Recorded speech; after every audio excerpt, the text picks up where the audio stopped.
नमस्कार मंडळी, तर चला आज बनवूया रक्षाबंधन स्पेशल डेट्स चॉकलेट किंवा मिठाई। तर खूप टेस्टी होते, एकदा नक्की ट्राय करा। तर चला रेसिपी बघूया। आवडीनुसार ड्रायफ्रूट घ्या आणि मी चॉपरमध्ये बारीक केले, तुम्ही मिक्सरच्या भांड्यामध्ये सुद्धा बारीक करू शकता। इथून घेतले 1 चमचा तूप, त्यामध्ये मी आवडीनुसार गूळ घातलाय, तुम्ही तुमच्या आवडीनुसार गूळ घालू शकता। आपले बारीक केले ड्रायफ्रूट ह्यामध्ये घालून परतून घ्यायचे।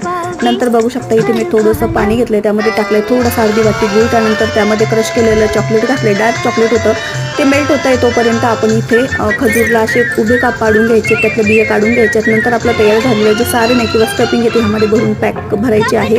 नंतर हेच आपल्याला आता जे चॉकलेट बघूया आपण, तर चॉकलेट झाले आपलं मस्तपैकी मेल्ट आहे। आता हे गरमागरम असंच आपल्याला उतरून घ्यायचे। आपले जे स्टफिंग केलेले जे डेट्स आहेत ह्यामध्ये टाकायचे, चॉकलेटमध्ये डीप केले की छान असे मस्तपैकी एक लाईनीने लावून घ्यायचे आणि फ्रीजला ठेवायचे 1 ते 1.5 तास। नंतर बघू शकता ह्याचं जे कोटिंग आहे ते आपल्या हाताला चिटकत सुद्धा नाहीये। मस्तपैकी आपले चॉकलेट किंवा मिठाई तयार आहे। त्याच्यावर मी वरती मस्तपैकी पिस्ता टाकला, डेकोरेट केलं। व्हिडिओ आवडला असेल तर लाईक